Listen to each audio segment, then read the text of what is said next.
Hello students, welcome to Alex coaching classes. आज के video में मैं आपके साथ डिस्कस करने वाला हूं ओसवाल का सैंपल पेपर। ये सोशल साइंस है बच्चों, क्लास 10th। तो चलिए वीडियो को स्टार्ट करते हैं। सेक्शन 20 डिस्कस करेंगे इस वीडियो में। Very short question answer. पहला क्वेश्चन स्क्रीन पर आप लोगों को दिखा होगा। Industry are not exclusive of each other, they move hand in hand. Just answer question कि एग्रीकल्चर और इंडस्ट्री दोनों अलग अलग चीज नहीं है, दोनों साथ साथ चलता है। अपने उत्तर को जस्टिफाई करें। ठीक है। सो बच्चों, ये बात सही है कि एग्रीकल्चर और इंडस्ट्री जो है दोनों अलग अलग चीज नहीं है, दोनों साथ साथ मूव करता है। इंडस्ट्री जो है उसके बूस्ट से, उसके डेवलपमेंट होने से हमारा एग्रीकल्चर प्रोडक्टिविटी भी बढ़ता है।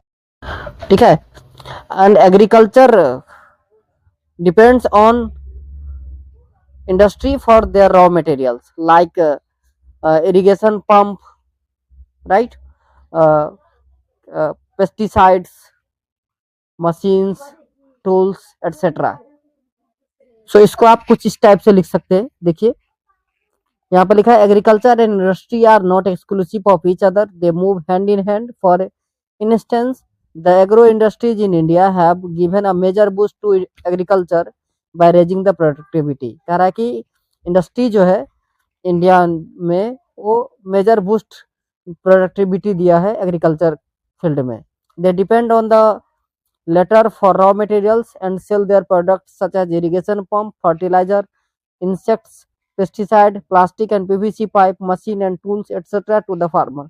जैसा कि मैंने आपको बताया, इंडस्ट्री जो है वो एग्रीकल्चर के लिए या फिर कह सकते हैं आप फार्मर को रॉ मटेरियल्स प्रोवाइड करता है, जैसे कि इरिगेशन पंप हो गया, फर्टिलाइजर हो गया, इंसेक्ट्स, पेस्टिसाइड्स हो गया, प्लास्टिक पाइप, मशीन, टूल वगैरह वगैरह। ठीक है। सो कुछ इस टाइप से आप इस आंसर को लिख सकते हैं। चलिए नेक्स्ट क्वेश्चन है आपका क्वेश्चन नंबर 22 का ए पार्ट। यहाँ पर दो क्वेश्चन है, ए और बी। और में आप चाहो तो 22 का ए लिख सकते हो या बी लिख सकते हो। चलो 22 ए क्वेश्चन है, the silk routes are a good example of vibrant pre modern trade and cultural links between instant part of the world. So बच्चों, क्वेश्चन का पहले मीनिंग समझा देता हूँ। कह रहा है क्वेश्चन कि सिल्क रूट जो है एक अच्छा एग्जाम्पल है, ठीक है, प्री मॉडर्न ट्रेड के लिए या फिर कल्चरल लिंक के लिए एक दूसरे से पूरे वर्ल्ड आपको पता है कि बहुत सारे कंट्री और सबका अलग अलग कल्चर है, ठीक है ना। सो हर एक कंट्री का अपना अपना कल्चर है और आप सब अपने तरीके से बिजनेस कर रहा है। तो कह रहा है सिल्क रूट जो है एक अच्छा एग्जाम्पल है सबको कनेक्ट रखने के लिए। ठीक है। सो इसको आप कुछ इस टाइप से आंसर लिख सकते हो।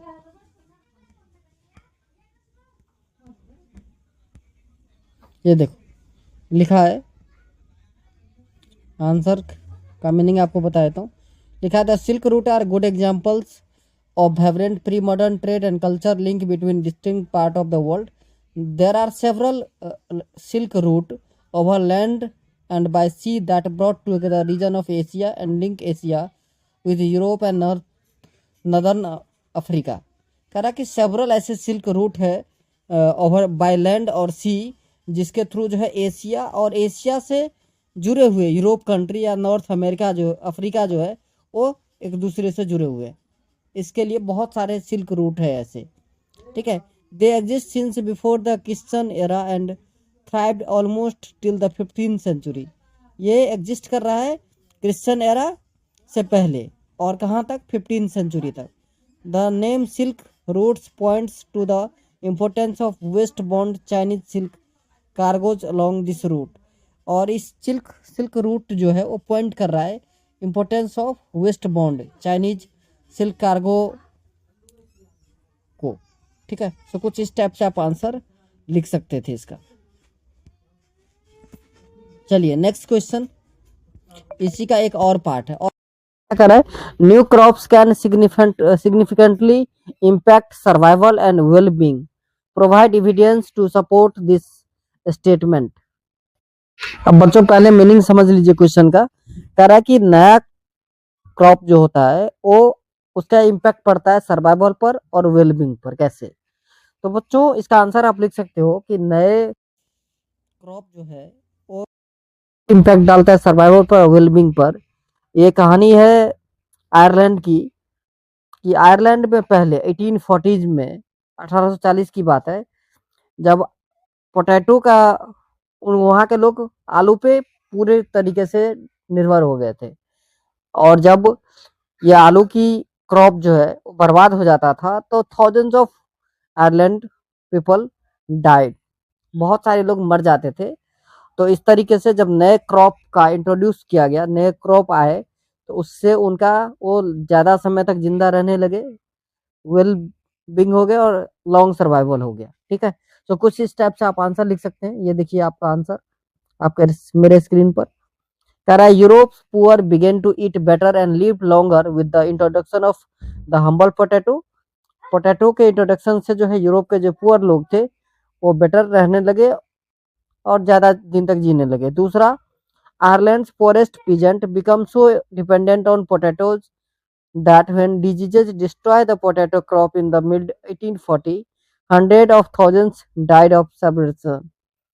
मैंने ये आपको बता ही दिया कि 1840 में आयरलैंड के जो पीजेंट थे वो पोटैटो पे इतना ज़्यादा डिपेंडेंट हो गए थे कि जब किसी डिजीजेज की वजह से पोटैटो क्रॉप डिस्ट्रॉय हो जाता था तो बहुत सारे लोग मर जाते थे।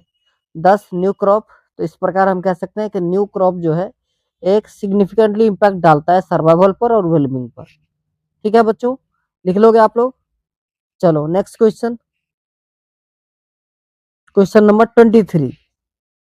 क्वेश्चन है, India with vast population and diversity represent a classic example of power sharing that exemplify the very spirit of democracy, justify the statement।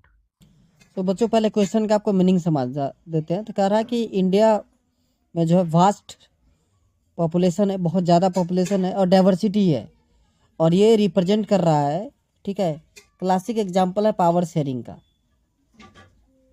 ठीक है, पावर शेयरिंग डेमोक्रेसी के तहत जो है पावर शेयरिंग का एक बहुत अच्छा एग्जाम्पल है।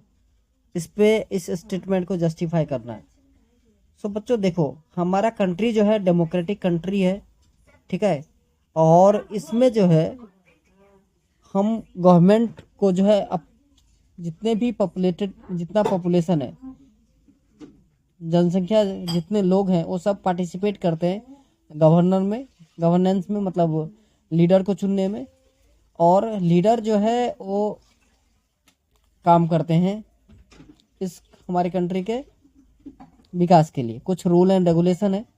ठीक है, सो ये डेमोक्रेटिक कंट्री में जो है हमारे पास राइट है कि हम अपना लीडर खुद चूज कर सकते हैं।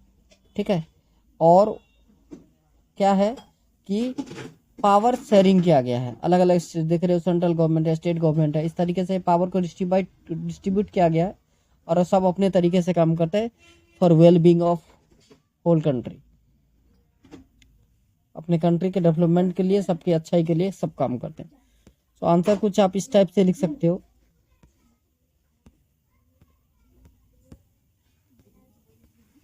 ये देखिए यहाँ पे लिखा है, power sharing is the very spirit of democracy. A democratic rule involve sharing power with those affected by its exercise and who have to live with its effect. People have a right to be consulted on how they are to be governed.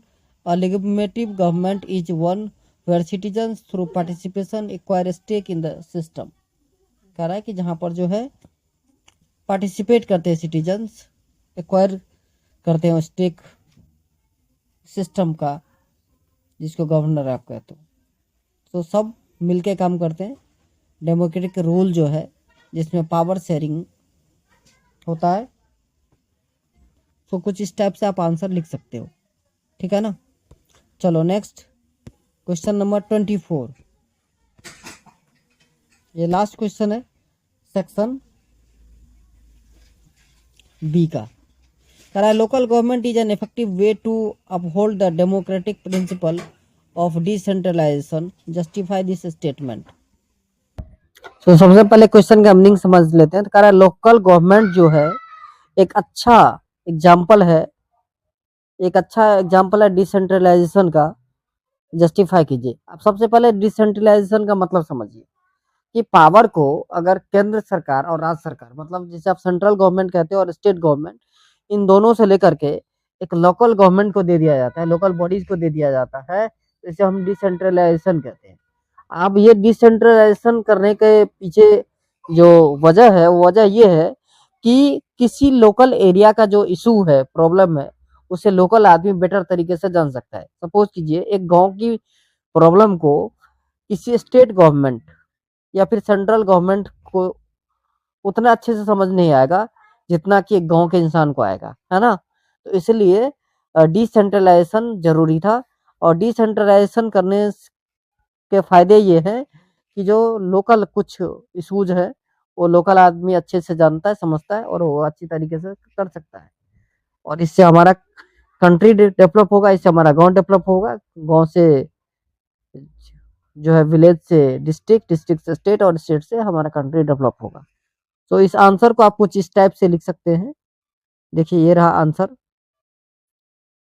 लिखा है when power is taken away from central and state government and give to local government, it is called decentralization. जैसा कि मैंने आपको बता दिया पहले ही, the basic idea behind decentralization is that there are many problem and issue which are best settled at the local level. कह रहा है बहुत सारे ऐसे प्रॉब्लम और इशू है जो लोकल लेवल पर सेटल किया जा सकता है।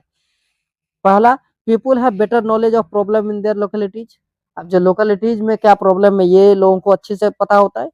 They also have better idea on where to spend money and how to manage these things more efficiently. लोगों को ये भी पता होता है कि कहाँ पर पैसा खर्च किया जाए और किस तरीके से इसे हम हैंडल कर सकते हैं। Beside at the local level it is possible for the people to directly participate in decision making.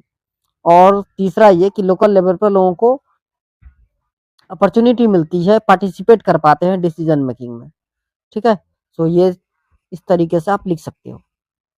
तो बच्चों आज के लिए बस इतना ही, मिलते हैं नेक्स्ट वीडियो में। जय हिंद, जय भारत।